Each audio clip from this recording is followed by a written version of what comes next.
അപ്പോൾ ഇന്ന് ഞാൻ വന്നിട്ടുള്ളത് വളരെ സിമ്പിളായിട്ട് ഉണ്ടാക്കിയെടുക്കാൻ പറ്റുന്ന നല്ലൊരു അടിപൊളി ബീഫ് റോസ്റ്റിൻ്റെ റെസിപ്പി ആയിട്ടാണ്. അപ്പോൾ എന്തായാലും നമുക്ക് വീഡിയോ ഒന്ന് കണ്ടു നോക്കാം. അതിന് മുമ്പായിട്ട് നമ്മൾ ചിഞ്ചച്ചിലു മുത്തഫാക്ക് എന്ന ചാനൽ ആദ്യമായിട്ട് കാണുന്നവരാണെങ്കിൽ ലൈക്ക് ചെയ്യാനും ഷെയർ ചെയ്യാനും സബ്സ്ക്രൈബ് ചെയ്യാനും അതോടൊപ്പം തന്നെ ആ ബെൽ ബട്ടൺ ക്ലിക്ക് ചെയ്യാനും മറക്കരുത്.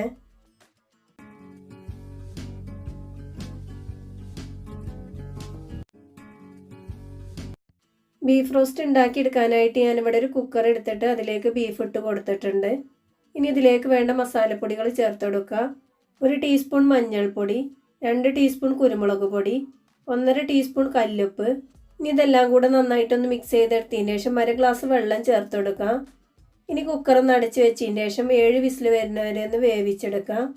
ആ സമയം കൊണ്ട് തന്നെ നമ്മൾ ബീഫൊക്കെ നന്നായിട്ടൊന്ന് വെന്ത് കിട്ടിക്കോളും. അപ്പോൾ വിസിലൊക്കെ വന്നതിൻ്റെ സ്റ്റീമൊക്കെ പോയിട്ടുണ്ട്. അപ്പോൾ ഇത് കണ്ടില്ലേ, ബീഫൊക്കെ നന്നായിട്ട് തന്നെ ഒന്ന് വെന്ത് കിട്ടിയിട്ടുണ്ട്. ഇനി നമുക്കിതിലേക്ക് വേണ്ട മസാല ഒന്ന് റെഡിയാക്കി എടുക്കണം. അതിനായിട്ട് ഞാനിവിടെ ഒരു കടായി അടുപ്പിൽ വെച്ചുകൊണ്ട് തവിടെണ്ണ ഒഴിച്ചു കൊടുത്തിട്ടുണ്ട്. എണ്ണ നന്നായിട്ട് ചൂടായി വരുന്ന സമയത്ത് ഒരു 3 ഏലക്കയും 1 പട്ടിയും 3 ഗ്രാമ്പും ചേർത്ത് കൊടുക്കാം. അതുപോലെ തന്നെ ഒരു 1/2 ടീസ്പൂണോളം സാജീരകവും ചേർത്ത് കൊടുത്തിട്ടുണ്ട്.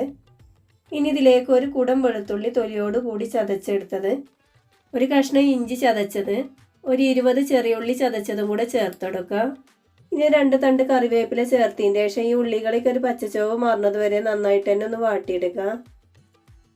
ഏകദേശം നമ്മൾ ഉള്ളികളൊക്കെ ചെറുതായിട്ടൊന്ന് വാടി കിട്ടിയിട്ടുണ്ട്. ഇനി ഇതിലേക്ക് 2 വലിയ ഉള്ളി ചെറുതാക്കി കട്ട് ചെയ്ത് ചേർത്ത് കൊടുക്കുക. ഒരു 1/2 ടീസ്പൂണോളം ഉപ്പും ചേർത്ത് കൊടുക്കുന്നുണ്ട്. ഇനി ഒരു മീഡിയം ഫ്ലെയിമിൽ വെച്ചിട്ട് നന്നായിട്ട് തന്നെ ഒന്ന് വാട്ടിയെടുക്കുക.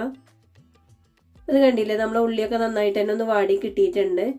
ഇനി ഇതിലേക്ക് 2 തക്കാളി കട്ട് ചെയ്ത് ചേർത്ത് കൊടുക്കുക. അപ്പോൾ അത്യാവശ്യം വലിയ തക്കാളി തന്നെയാണ് എടുത്തിട്ടുള്ളത് കേട്ടോ. ഇനി ഉള്ളിയും തക്കാളിയൊക്കെ നന്നായിട്ട് തന്നെ ഒന്ന് വാടി കിട്ടണം. അപ്പോൾ ഒരു 5 മിനിറ്റ് ഒന്ന് അടച്ച് വെച്ചുകൊണ്ട് വേവിച്ചെടുക്കുകയാണെന്നുണ്ടെങ്കിൽ പെട്ടെന്ന് തന്നെ ഒന്ന് വെന്ത് കിട്ടിക്കോളും. അത് കണ്ടില്ലേ, നമ്മൾ ഉള്ളിയും തക്കാളിയൊക്കെ നന്നായിട്ട് തന്നെ ഒന്ന് വാടി കിട്ടിയിട്ടുണ്ട്. ഇനി ഇതിലേക്ക് വേണ്ട മസാലപ്പൊടികൾ ചേർത്ത് കൊടുക്കുക. 1/2 ടീസ്പൂൺ ഉലുവാപ്പൊടി, 1/4 ടീസ്പൂൺ മഞ്ഞൾപ്പൊടി, 1 ടീസ്പൂൺ മുളക് പൊടി, 1.5 ടീസ്പൂൺ മല്ലിപ്പൊടി, 1/4 ടീസ്പൂൺ ജീരകപ്പൊടി. ഇതെല്ലാം കൂടെ നന്നായിട്ട് തന്നെ ഒന്ന് മിക്സ് ചെയ്തെടുക്കാം. അപ്പോൾ ഈ പൊടികളൊക്കെ ഒരു പച്ചച്ചോവ് മാറുന്നത് വരെ ലോ ഫ്ലെയിമിൽ വെച്ചിട്ട് നന്നായിട്ട് തന്നെ ഒന്ന് ഇളക്കിയെടുത്താൽ മതി. അപ്പോൾ നമ്മൾ മസാലയൊക്കെ ഒന്ന് റെഡിയായി കിട്ടിയിട്ടുണ്ട്. ഇതിലേക്ക് നമ്മൾ നേരത്തെ വേവിച്ച് വെച്ച ബീഫ് ഉണ്ടല്ലോ, അത് ആ വെള്ളത്തോട് കൂടിയിട്ട് തന്നെ ചേർത്ത് കൊടുക്കുക. ഇനി നന്നായിട്ട് തന്നെ ഒന്ന് മിക്സ് ചെയ്തെടുക്കണം. ഇനി ഹൈ ഫ്ലെയിമിൽ വെച്ചിട്ട് തന്നെ ഒരു 5 മിനിറ്റ് ഇതുപോലെ ഒന്ന് തിളപ്പിച്ചെടുക്കാം.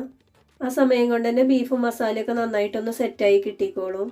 അത് കണ്ടില്ല, നന്നായിട്ടൊന്ന് തിളച്ച് വന്നിട്ടുണ്ട്. ഇനി ഇതുപോലെ ഒന്ന് അടച്ച് വെച്ചതിന് ശേഷം ഏറ്റവും ലോ ഫ്ലെയിമിൽ ഒരു 5 മിനിറ്റ് കൂടെ ഒന്ന് വെച്ച് കൊടുക്കുക. ആ സമയം കൊണ്ട് തന്നെ എണ്ണയൊക്കെ മുകളിലൊന്ന് തെളിഞ്ഞ് വന്നിട്ടുണ്ടാവും.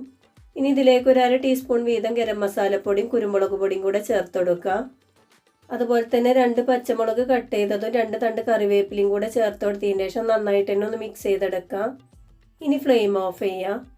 അപ്പോൾ ഇതുപോലെയൊക്കെ നമ്മൾ ബീഫ് റോസ്റ്റ് ഉണ്ടാക്കിയെടുക്കുന്ന സമയത്ത് ചപ്പാത്തിൻ്റെ അല്ലെങ്കിൽ പൊറോട്ടൻ്റെ ഒക്കെ കൂടെ കഴിക്കാൻ നല്ല അടിപൊളി ടേസ്റ്റാണ് കേട്ടോ. അപ്പോൾ ഇത്രയേ ഉള്ളൂ കേട്ടോ, വളരെ സിമ്പിളായിട്ട് ഉണ്ടാക്കിയെടുക്കാൻ പറ്റണ നല്ല അടിപൊളി ബീഫ് റോസ്റ്റ് ഇവിടെ റെഡി ആയിട്ടുണ്ട്.